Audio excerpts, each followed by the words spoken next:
The sound of chains, the crack of a whip, then silence. Under the blistering sun of Texas, a young girl stood barefoot on the wooden platform, her wrists bound by rusted iron. The crowd stared at her like they were choosing livestock. The auctioneer grinned. Sweat ran down his neck. Even 4 years after the Civil War ended slavery, shadowy auctions like this still thrived in hidden barns, where desperate folks were sold off like old debts to evade the law. Next one, 17, no husband, no family. Been sold 3 times already. Won't talk, won't work. $5 to start. In a time when folks valued strong backs for farm labor, a silent girl like her seemed useless, too broken by the war's aftermath to fetch more than a few coins. No one spoke. A man in the front spat in the dirt. Not worth a single dime. The girl's name was Lena Cartwright.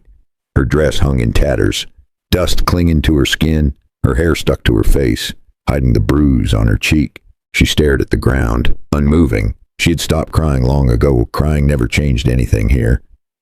Then a voice, calm, deep, steady. "I'll pay 20. Heads turned. At the back of the crowd, a man in a faded brown coat stood with a handful of crumpled bills. His name was Grant McCade, 56 years old. Gray stubble on his jaw, a man who looked like he hadn't smiled in a decade. The auctioneer blinked. $20, you sure? Mr. Grant nodded once. The gavel slammed down. Sold. Lena didn't move. She didn't even look at him.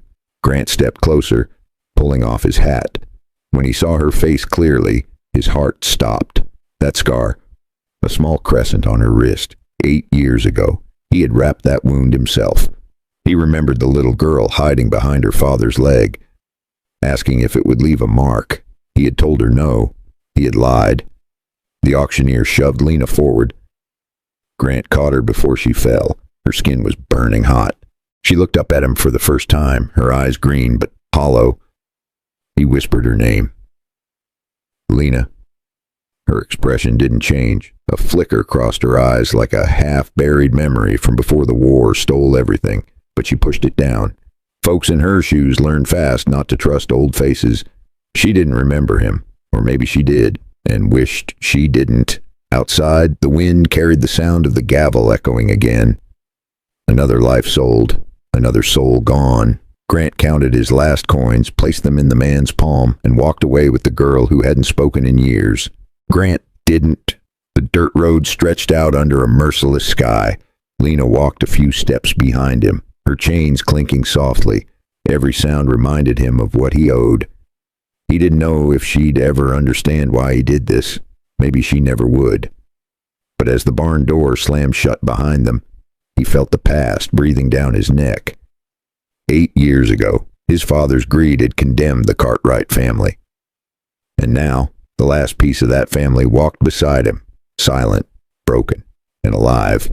The sun dipped lower, dust rose around their feet. Grant knew the ghosts of that day would follow him until he told her the truth. But how do you ask forgiveness from someone who doesn't even know who you are? The road stretched for miles, dust rising under the horses' hooves. Right after they left the barn, Grant stopped the horses, pulled a key from his pocket, and unlocked her chains. No one should wear these in a free country, he muttered, thinking of the Union soldiers' promises after the war. The sun beat down hard, baking the dirt until it cracked. Grant rode slow. The girl behind him on a smaller mare, silent, head bowed, no sound but the steady clink of the chains still locked around her wrist. He could feel her fear like heat. Every time he looked back, she stared at the ground, never at him. They stopped near a big oak tree, its shade the only cool spot for miles. Grant climbed down, tied the horses, and pulled a small canteen from his saddlebag. He walked over, careful not to get too close. "Here," he said softly. She hesitated, watching him like he might strike her. Finally, she reached for it, her fingers trembling. She gripped the canteen tight, her eyes narrowing like she'd seen too many false kindnesses since the war ended, sizing him up before letting her guard drop. She took one sip, wiped her mouth, and then looked straight at him for the first time. Her voice was quiet, but sharp enough to cut through bone. "Guess you got what you paid for," she said. do what you want. Grant froze. For a long moment, he didn't breathe. The words stung worse than a bullet. He knelt down slowly, making sure she could see his hands were empty. I didn't buy you to own you, he said. I just didn't want to see them sell you again. She let out a bitter laugh, short and dry. You think that makes it better? He didn't answer. There was no answer that would sound right. They sat there in the heat, the silence stretching between them. Grant stared at his boots, the dust sticking to the sweat on his hands. I knew your family, he said finally. Your father was a good man. I should have done more when they came for him. Lena turned her face away. Her voice was flat. Everybody says that after it's too late. The wind picked up. Shaking the branches above them, she stood, still holding the canteen, and started walking back to her horse. Grant didn't stop her. He just watched, knowing he'd earned every ounce of her anger. Grant put his hat back on and followed.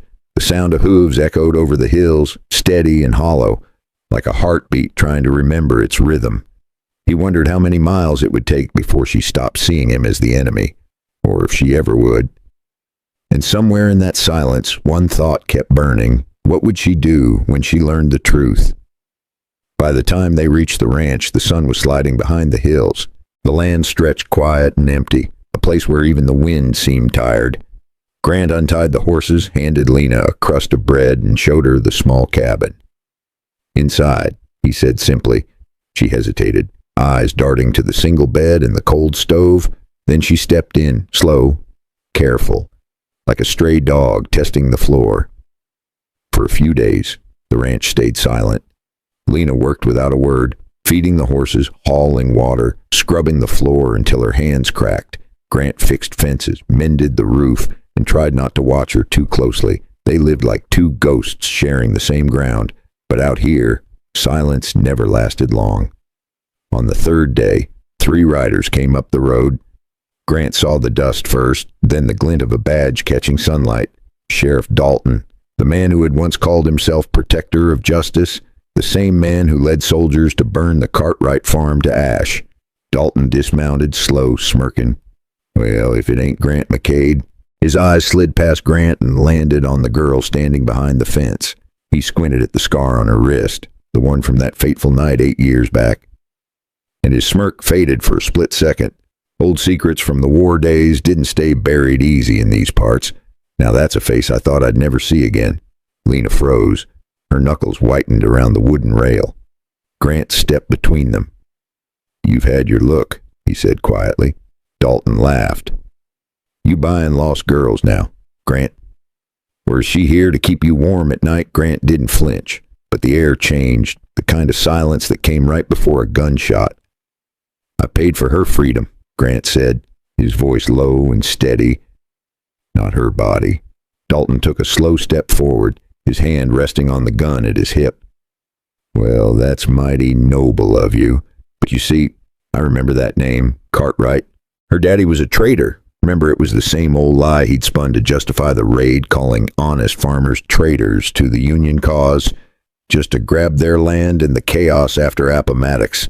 Lena's breath hitched. She gripped the rail harder, her mind flashing back to the flames that night, wanting to spit the truth at him, but knowing silence had kept her alive this long in a world still healing from the war. Grant's jaw tightened. She's under my protection, he said. Dalton chuckled, then reached into his pocket and pulled out a single bullet. He placed it on the fence post between them. A reminder. Grant, he said softly, some ghosts don't stay buried. When they finally rode off, the dust they left behind felt heavier than before. Lena picked up the bullet and turned it in her hand. Who was that? She asked quietly. Grant didn't answer. Not yet. He just looked out toward the fading sun. The memory of fire and screams still burned into his mind, because he knew this wasn't over, and when Dalton came back, blood would follow. If you've stayed with me this far, pour yourself a cup of tea, sit back, and breathe with the story. Tell me, what time is it where you are, and where are you listening from? And if you want to know what happens when the truth finally comes out, hit that subscribe button so you don't miss the next chapter. That night, the wind blew harder than usual. the kind that carried the smell of rain and old memories. Grant sat by the small fire in the cabin, the light dancing on the rough wood walls. Lena sat across from him, silent as ever, her face half hidden in shadow. Neither had spoken since Dalton's visit, but silence has a way of forcing truth out. After a while, Lena reached into her pocket and placed something on the table. A small silver pocket watch, old and worn, the initials R.A. faintly carved on its back. She pushed it toward him. "Recognize it?" she asked quietly. Grant's hand froze in midair. He did recognize it. Robert Cartwright. Her father? "I found it in a bag left behind after the raid," she said. "I kept it 8 years, hiding it. Every time they sold me to a new house, I made sure no one ever touched it. It was the last thing Pa gave me before the soldiers came." Whispering, "Keep this safe, Lena," a reminder of the family the war tore apart like so many across the South. She looked up at him, her eyes sharp but wet. "You knew him, didn't you?" Grant swallowed hard. His voice came out rough. "I did." Lena leaned forward. "Then tell me the truth. What really happened that night?" Grant stared at the flames for a long time. They flickered, twisted, like ghosts dancing. He finally spoke, each word slow and heavy. "My father sold out your family for their land after the war. I overheard him telling the soldiers. I rode to warn your pa, but it was too late. Everything was burning. I was a coward. I lived, and they didn't." Lena said nothing. She reached for the watch and closed her hand around it, her knuckles white. Her fingers shook, like she wanted to hurl it into the fire and forget, but the memories held on tight, echoes of a pre-war life when families like hers dreamed of a better America. "You think telling me this makes it better?" she asked. "No," he said softly. "It doesn't, but you deserve to know who you're standing next to." For a long time, they just sat there, the fire hissing between them, outside. Thunder rolled over the hills, like the earth remembering what they tried to forget. Lena finally spoke again, voice almost a whisper. "If your father did all that, why are you the one carrying the guilt?" Grant looked up, his eyes tired but steady. "'Cause I was there. 'Cause I did nothing. And because I'm still breathing when they're not." The fire cracked once more. Lena looked at him, and for the first time since they met, her anger seemed to falter. Not gone, just cracked, like something inside her was trying to understand. But before she could speak again, a sound broke through the storm outside, the sound of hooves, fast, close. Grant reached for his gun because sometimes the past doesn't knock twice. The sound of hooves faded into the distance, leaving only the crackle of the dying fire. Grant stood by the door, gun still in hand, eyes locked on the rain pouring outside. Lena sat near the hearth, the silver watch still clutched tight. Neither spoke, but the silence was different now, not cold, not angry, and just heavy with everything that had been said. When morning came, the storm was gone, the sky was washed clean, soft light spilling over the ranch. Grant went out to fix the broken fence, his hands steady, his back aching from years of work and regret. He didn't hear Lena at first, not until she spoke behind him. "You're doing it wrong." Her tone was dry, almost teasing. He turned. She was holding a hammer, her hair messy, her dress still damp from the rain. Without another word, she came over and started helping him. They worked side by side for hours, no talking, just the sound of wood and wind. And somehow, in that quiet rhythm, something began to change. Not love, not yet, but something that felt close to peace. After that confession night, Grant started carving simple wooden boards, figuring Lena deserved a spot to honor her kin like the memorials popping up across the states for war's lost souls. Later that evening, Grant built 2 small wooden crosses near the fence line. He carved the names by hand, one for Robert Cartwright and one simply marked family. When Lena saw it, her eyes filled with tears she had held for 8 long years. She knelt beside the graves, tracing the letters with her fingertips. Then she stood, walked up to him, and placed the watch back into his hand. "I think it's time you keep it," she said softly. He shook his head. "No, it belongs to them." She smiled. Small and tired, but real. "Then let it stay here." That night, She didn't sleep in the corner by the door. She sat by the window instead, watching the stars, and Grant, sitting across the room, finally felt like he could breathe again. Days turned into weeks. Lena stayed. She mended clothes, planted seeds, and handed him a plank when he stumbled in the mud one day. Small acts building trust, like families rebuilding after the war. Little by little, the ghosts that haunted that ranch began to fade. Maybe forgiveness doesn't come in a single moment. Maybe it grows, the way grass pushes through burned soil, quiet and slow.